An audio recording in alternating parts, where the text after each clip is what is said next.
I got so much motherfucking design on right now. Break it down, bring it back, make it clap. I got 3 old thoughts, new guap, where that thing. Bitches on my line, and you know they come strapped, hold up. Bismillahirrahmanirrahim. Assalamualaikum warahmatullahi wabarakatuh. Perkenalkan, nama saya Dewi Nurhaliza dengan nomor NPM 221063111001. Program Studi Pendidikan Agama Islam, Fakultas Agama Islam, Universitas Singapura Bangsa Karawang. Di sini saya akan memenuhi tugas mata kuliah Sejarah Peradaban Islam dengan dosen pengampu yaitu Bapak Zainal Abidin MPDI. Nah, di sini saya akan menceritakan bagaimana sejarah peradaban Islam di masa Rasulullah, dimulai Rasulullah lahir hingga Rasulullah Shallallahu Alaihi Wasallam wafat. Nah, oke, langsung saja. Bismillahirrahmanirrahim. Rabbi shrah li sadri wa yassir li amri wahlul 'uqdatam min lisani yafqahu qawli. Amin. Seperti yang sudah kita ketahui bersama, Rasulullah Shallallahu Alaihi Wasallam adalah nabi dan juga rasul terakhir bagi seluruh umat muslim di seluruh dunia. Nah, Nabi Muhammad lahir pada hari Senin tanggal 12 Rabiul Awal tahun 570 Masehi, yaitu bertepatan di kota Mekah. Nah, beliau ini mempunyai seorang ayah yang bernama Abdullah dan juga seorang ibu yang bernama Aminah. Nah, Rasulullah Shallallahu Alaihi Wasallam sudah menjadi yatim dikarenakan ayahnya meninggal dunia ketika beliau masih berusia 6 bulan di dalam kandungan ibunya. Nah, ketika berusia 6 bulan ini ayahnya itu sudah meninggal dunia, dan ibunya selang waktu beberapa tahun kemudian, yaitu 6 tahun kemudian ibunya meninggal dunia. Nah, ibunya Nabi Muhammad ini meninggal waktu pas Nabi Muhammad Shallallahu Alaihi Wasallam berumur 6 tahun. Nah, kemudian beliau ini disusui oleh ibu susunya yaitu Halimatus Sa'diyah. Nah, berarti Nabi Muhammad Shallallahu Alaihi Wasallam ini menjadi yatim piatu semenjak beliau kecil. Nah, ketika kemudian beliau disusui oleh ibu susunya yaitu Halimatus Sa'diyah, kemudian beliau ini diasuh atau dibesarkan juga oleh kakeknya yaitu Abdul Muthalib sampai beliau berusia 8 tahun. Nah, kemudian Nabi Muhammad SAW diasuh kembali oleh pamannya yaitu Abu Thalib selama hampir 40 tahun. Nah, beranjak remaja, Nabi Muhammad SAW ini bekerja sebagai pedagang atau saudagar. Nah, Nabi Muhammad SAW ini terkadang mengasingkan diri di sebuah gua, yaitu Gua Hiro, hingga beliau bermalam-malam untuk merenung dan juga berdoa. Diriwayatkan dalam usia ke-40 tahun ini. Nah, Nabi Muhammad ini didatangkan oleh malaikat Jibril dan juga untuk menerima wahyu pertama dari Allah Subhanahu wa Ta'ala. Nah, 3 tahun setelah wahyu pertama itu turun, Nabi Muhammad itu mulailah berdakwah secara terbuka atau secara terang-terangan, menyatakan keesaan Allah sebagai agama yang benar dan tidak menyembah selain sembahan, yaitu menyembah selain Allah. Nah, Nabi Muhammad menerima wahyu berangsur-angsur hingga kematiannya. Praktik atau amalan Nabi Muhammad juga diriwayatkan di dalam Al-Quran dan juga hadis yang dirujukan oleh umat Muslim sebagai sumber hukum Islam yang bernama itu Al-Quran. Nah, jadi sumber hukum Islam itu namanya Al-Quran. Nah, Nabi Muhammad ini bersama para pengikutnya awal mendapati berbagai bentuk dan juga perlawanan yang menyiksa dari beberapa suku di kota Mekah. Kemudian seiring penganiayaan yang terus berlanjut, Nabi Muhammad SAW membenarkan beberapa pengikutnya kemudian beliau hijrah ke Habsyah sebelum Nabi Muhammad memulai misi hijrah ke Madinah pada tahun 622 Masehi. Nah, peristiwa hijrah menandai awal penanggalan kalender hijrah dalam Islam di Madinah. Nabi Muhammad menyatukan suku-suku di bawah piagam Madinah. Nah, Nabi Muhammad ini mengumpulkan 10.000 umat muslim untuk mengepung kota Mekah. Serangan ini tidak mendapatkan perlawanan yang berarti, dan Nabi Muhammad pun berhasil mengambil alih kota Mekah dengan sedikit pertumpahan darah. Nah, peristiwa ini juga biasa disebut atau biasa kita sebut juga dengan peristiwa Fathul Makkah. Beberapa bulan setelah kembali ke Madinah, usai menjalani haji wada, Nabi Muhammad pun jatuh sakit dan hingga akhirnya meninggal dunia pada Juni 632 Masehi. Nah, sepeninggalannya Nabi Muhammad meninggal, kemudian dilanjutkan dengan Abu Bakar yang dilantik sebagai khalifah pertama dalam sejarah agama Islam. Nah, sebelum masa kenabian, Nabi Muhammad SAW ini mendapatkan 2 gelar dari suku Quraisy, yaitu suku yang terbesar yang ada di Mekah, dan juga suku Rasulullah SAW pada waktu itu, yaitu gelar yang pertama itu Al-Amin, yang artinya orang-orang yang dapat dipercaya. Dan gelar yang kedua itu ada As-Siddiq, yang artinya yang benar. Nah, setelah masa kenabian, para sahabatnya memanggilnya dengan Rasul Allah, yaitu Rasulullah. Kemudian menambahkan kalimat Shallallahu Alaihi Wasallam, yaitu yang seperti kita ketahui bersama, sekarang itu Rasulullah itu mempunyai julukan atau gelar Rasulullah Shallallahu Alaihi Wasallam. Karena kenapa diberikan gelar itu? Karena beliau adalah Nabi dan juga Rasul terakhir, dan juga tidak ada lagi Nabi dan juga Rasul setelahnya. Gitu. Nah, beliau juga sempat dijuluki dengan Abu Al-Qasim karena waktu itu tuh Nabi Muhammad SAW mempunyai seorang anak yang bernama Qasim, dan anaknya beliau ini tersebut tidak sempat, maksudnya kayak nggak bertumbuh besar. Beliau ini udah meninggal gitu pas kecil, jadi beliau ini nggak sampai dewasa. Dan sekarang kita masuk ke kelahirannya Nabi Muhammad. Seperti yang sudah kita ketahui bersama, Nabi Muhammad SAW lahir di kota Mekah, tepatnya pada hari Senin tanggal 12 Rabiul Awal tahun 570 Masehi, atau berdekatan juga dengan tahun gajah, yang merupakan tahun kegagalan penyerangan kota Mekah oleh pasukan bergajah yang dipimpin oleh pasukan bergajah, yaitu dipimpin oleh Raja Abraha pada waktu itu. Nah, waktu itu tuh tentara bergajah tuh pengen menghancurkan kota Mekah, dan juga pengen pengen menghancurkan, intinya pengen ngerebut kota Mekah waktu itu gitu. Nah, terus kita memasuki ke perkenalan beliau dengan Khadijah. Nah, ketika Nabi Muhammad SAW mencapai usia remaja dan berkembang menjadi seorang yang dewasa, ia mulai mempelajari ilmu bela diri dan juga memanah atau archery. Begitu pula dengan ilmu yang semakin menambah untuk keterampilannya dalam berdagang. Nah,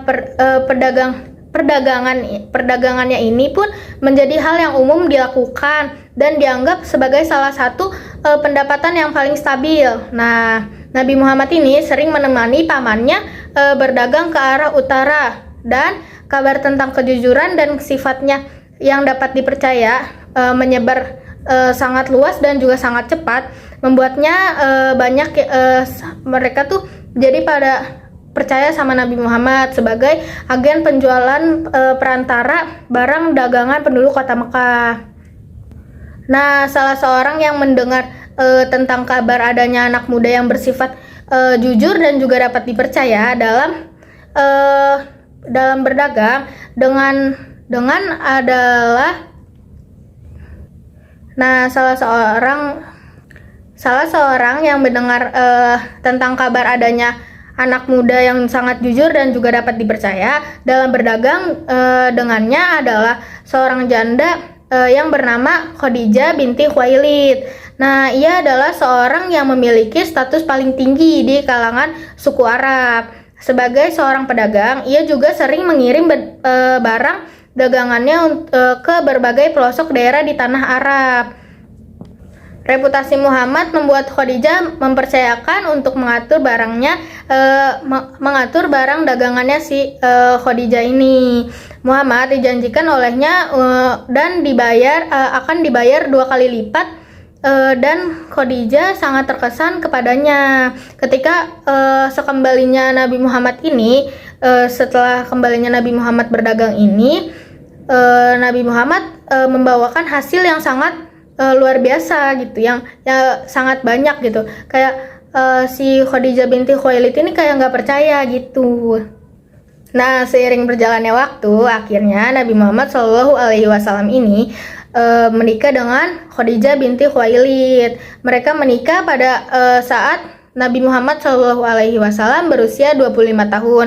Nah, pada saat itu Khadijah juga mendekati umur ke 40 tahun. Perbedaan umur yang sangat jauh dan status janda yang dimiliki oleh Khadijah tidak menghalangi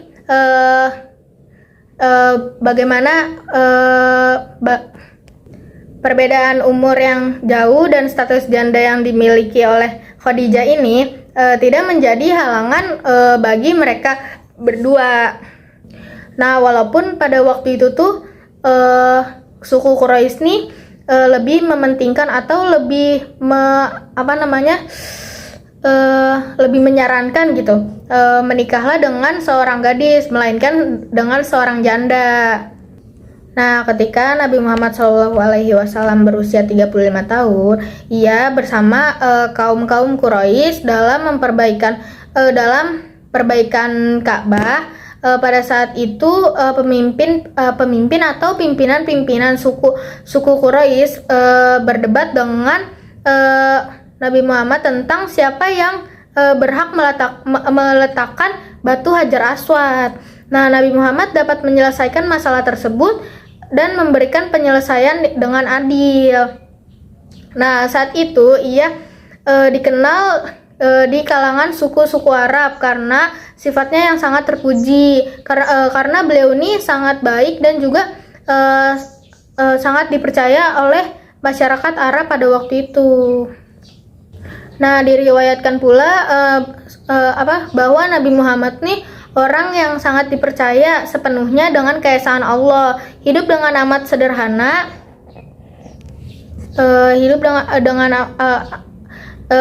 dan beliau ini sangat tidak membenci kepada orang-orang, walaupun beliau ini udah kaya menikah dengan tadi Khadijah binti Khuwailid, tapi beliau ini tetap aja nggak sombong, tapi beliau ini tetap aja nggak tamak, nggak angkuh nggak sombong sama orang-orang gitu. Nah, beliau ini sangat dikenal dengan bangsa Arab, yaitu dengan penyayang. Beliau ini selalu menyayangi orang-orang miskin, janda-janda yang tidak mampu, dan juga serta anak yatim. Nah, Nabi Muhammad dilahirkan di tengah-tengah masyarakat yang terbelakang, yang senang dengan kekerasan dan pertempuran, dan menjelang usianya 40 tahun, ia sering menyendiri ke Gua Hiro atau sebuah bukit sekitar 60 km. Sebuah gua ataupun bukit sekitar 6 km sebelah timur kota Mekah, yang kemudian dikenal dengan sebutan Jabal Nur. Nah, beliau ini biasa ke Gua Hiro dan juga ke Jabal Nur. Ia biasa berhari-hari bertafakur atau merenungkan diri atau berdiam diri di dalam Gua Hiro ini.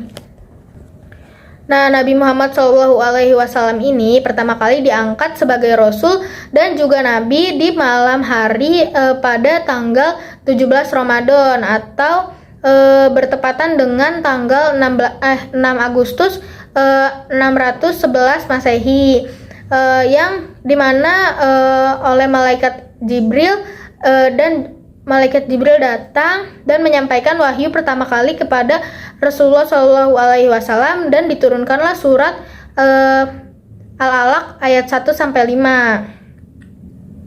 yang dimana waktu itu Malaikat Jibril menyuruhnya membaca dan menulis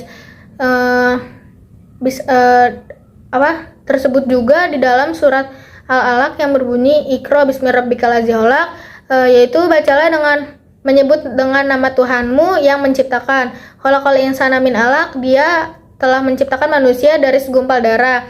Iqra wa rabbukal akram, bacalah dan Tuhanmu yang maha mulia. Allazi alama bil qalam, yang mengajarkan manusia dengan pena. Alamal insana ma lam ya'lam, dia mengajarkan manusia apa yang tidak diketahuinya.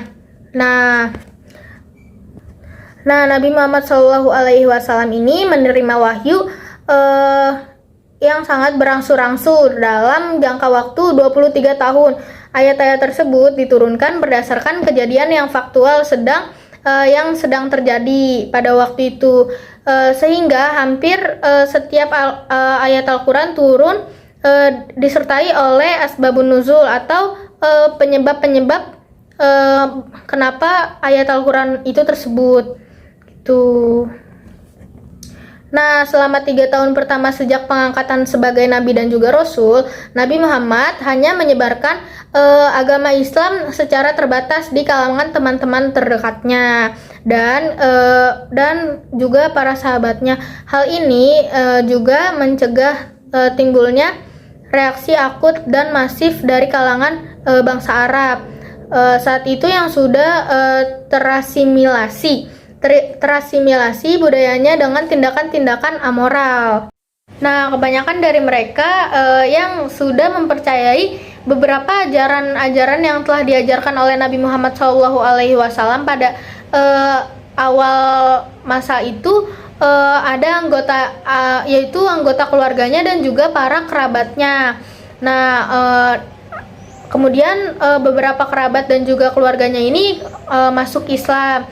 Yaitu ada golongan dari ibu-ibu yaitu Khadijah binti Khuwailid, kemudian ada dari golongan bapak-bapak yaitu Abu Bakar As-Siddiq, kemudian ada juga dari golongan anak-anak yaitu Ali bin Abi Thalib, kemudian ada juga dari golongan budak yaitu Zaid bin Haritsah.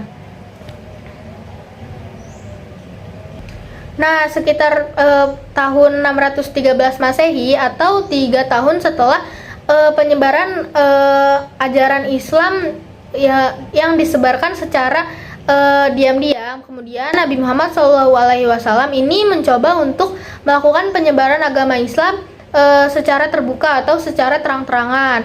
Nah, kemudian penyebaran melalui terang-terangan ini ternyata tidak diterima dengan baik oleh masyarakat Mekah.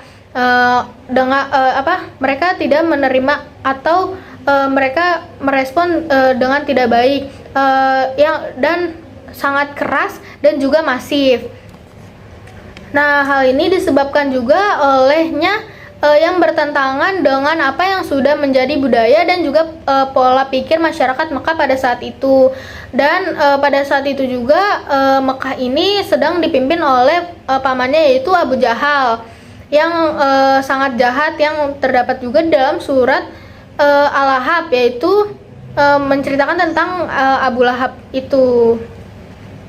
Nah, pamannya ini Abu Jahal ini pernah bilang kalau Nabi Muhammad ini adalah seorang yang gila, yang ngapain gitu kita harus percaya sama Nabi Muhammad SAW.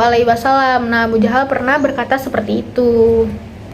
Nah, walaupun Nabi Muhammad SAW ini mendapat perlakuan yang sangat buruk oleh masyarakat Mekah dan juga para pengikutnya Abu Jahal, namun Nabi Muhammad SAW ini mendapat pengikut yang sangat banyak.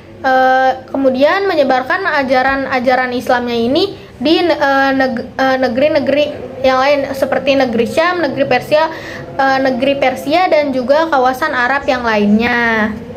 Nah, penyiksaan yang dialami hampir seluruh pemeluk Islam selama periode hijrah dari Mekah ke Habsyah, yaitu sekarang itu Ethiopia, yang dikuasai oleh Raja Habsyah, yaitu beliau ini adalah seorang Kristen yang adil, memperbolehkan orang-orang Islam berhijrah ke negeri dan melindungi mereka ke tekanan penguasa di Mekah. Nabi Muhammad SAW sendiri pada tahun 622 Hijriah, beliau ini hijrah ke Yathrib atau kota yang berjarak sejarak 200 mil atau 320 km di sebelah utara kota Mekah.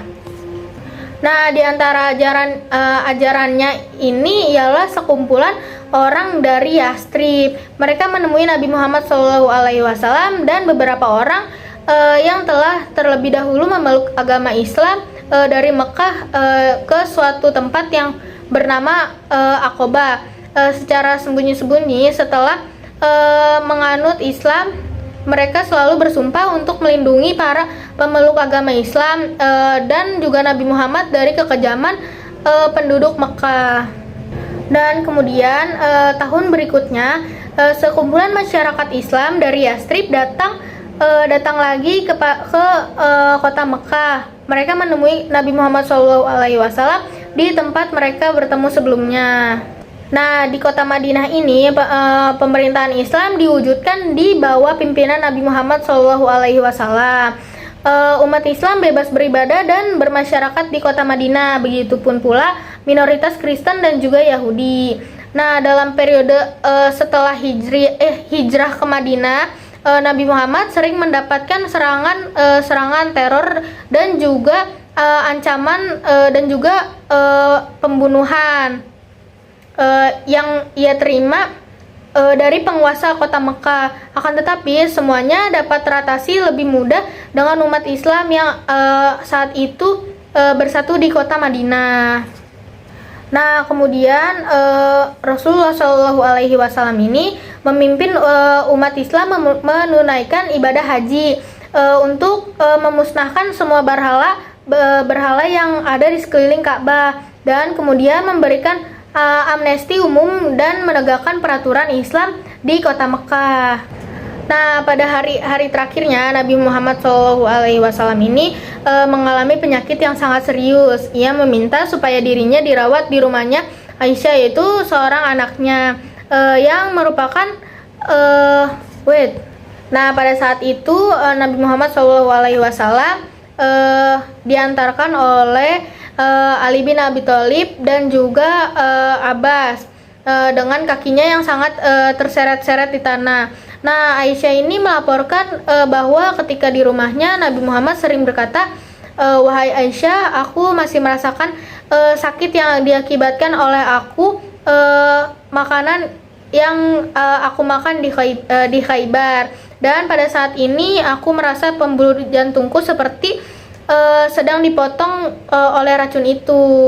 Nah, racun tersebut ini disisipkan ke daging yang dimakan Nabi Muhammad SAW di Khaybar oleh seorang wanita yang bernama Zainab binti Al-Haris yang ingin mengetes kenabian dan juga kerasulan Nabi Muhammad SAW. Dan juga beliau si Zainab ini mau membalas dendam karena waktu itu Zainab ini ada salah satu kaumnya Nabi Muhammad membunuh ayahnya, pamannya dan juga suaminya. Makanya Zainab ini ingin membalas dendam kepada sang Nabi. Tidak berselang kemudian atau tidak lama kemudian Nabi Muhammad SAW ini meninggal dunia, dan ini terjadi pada hari Senin, tepatnya tanggal 8 Juni 632 Masehi. Namun ada riwayat dari kalangan Syiah yang menuding bahwa kematian Nabi Muhammad SAW ini sebenarnya disebabkan oleh racun yang disisipkan oleh Aisyah yang berkomplot dengan Hafsah. Nah, kemudian Rasulullah SAW ini mempunyai beberapa mukjizat, yaitu yang pertama ada Al-Quran, kemudian mukjizat yang kedua itu ada Isra Mi'raj, terus kemudian yang ketiga itu beliau ini bisa membelah bulan, dan mukjizat yang paling besar ini yaitu adalah Al-Quran. Mungkin hanya itu yang dapat saya sampaikan, kurang dan lebihnya saya mohon dimaafkan karena saya juga masih belajar. Karena itu mohon dimaafkan. Kurang lebihnya mohon maaf. Wabillahi taufiq wal hidayah. Wassalamualaikum warahmatullahi wabarakatuh.